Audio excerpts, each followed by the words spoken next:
Oh, sige, angat mo konti. Kahit nakasindi yan, kaya pwedeng buksan yan. Tingnan nyo guys, talagang naghahanap siya ng kamalian natin. Kasi number 1 basher talaga yan guys. Yung mga basher natin guys sa page natin, number 2 lang kayo kasi yung number 1 nandito. Ayan. Yung babaeng yan, number 1 basher. So yun, naghahanap nga pala siya guys ng mapupunan niya sa gawa natin. Ano, ma'am? Kamusta po yung ano? Ano po ang may comment ninyo na pangit? Maliban sa akin.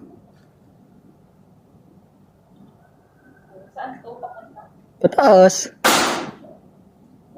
Nawala na yung tukod. Eh, bago na yung tukod natin. Sige, angat mo. Ayan, ito. Ayan na. Ayan, tukod natin, oh.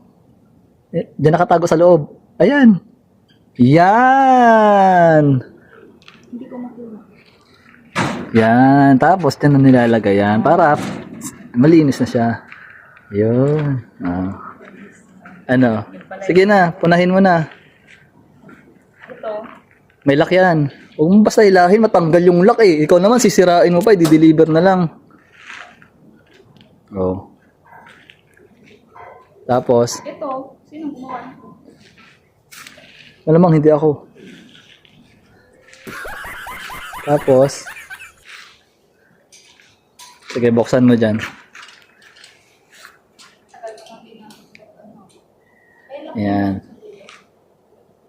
Naghahanap yan siya guys ng ano. Siya kasi yung quality control natin. Dito, wag o babangga dyan. Dito ka na lang magbukas sa kabila. Ayan. Tinitingnan niya yung mga mali.